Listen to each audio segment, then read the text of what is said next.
Bonjour les passionnés de voyage hors saison et loin des foules. Un petit tour permet de monter vers une chapelle à l'histoire bien curieuse.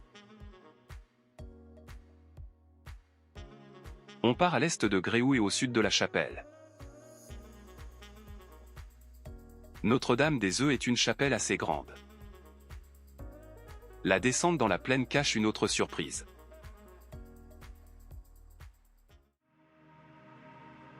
La journée avait donc commencé comme ça. André roule vers le sud sans trop d'espoir.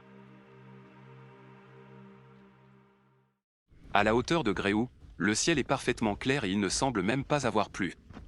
Météo France annonce 2 heures de répit avant une nouvelle perturbation. C'est le moment de monter à la chapelle Notre-Dame des Œufs, le tour se fait en moins d'1 heure.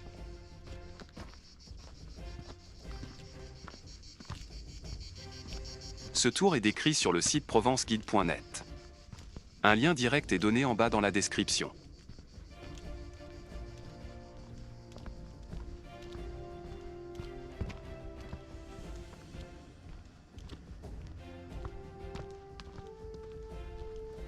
La chapelle dans son état actuel semble dater du XVIIe siècle car elle a été mentionnée sous le nom de Notre-Dame d'Orafred. Sans que ce soit documenté, la tradition populaire affirme que c'est un sanctuaire très ancien auquel un culte païen de la fécondité reste attaché. Les femmes désireuses d'avoir un enfant montaient à la chapelle avec un œuf dans chaque main. Les œufs, objets et symboles de fécondité, devaient arriver intacts. Parvenues à la chapelle, les femmes gobaient l'un des œufs et enterraient l'autre au pied de la chapelle. Le 8 septembre, le jour de la nativité de la Vierge, elles revenaient déterrer l'œuf. Un repas champêtre, constitué essentiellement de préparation aux œufs, ponctuait ces deux cérémonies. Quand on voit le parvis naturel de la chapelle, on doute fort de la possibilité d'enterrer des œufs. La descente est un peu plus ravinée.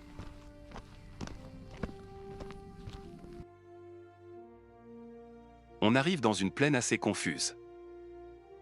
Une ruine se cache sous des grands chênes qui ont échappé à l'abattage récent autour.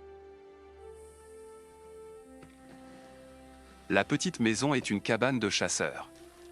Elle est dotée d'un âtre et de meurtrières à la place des fenêtres.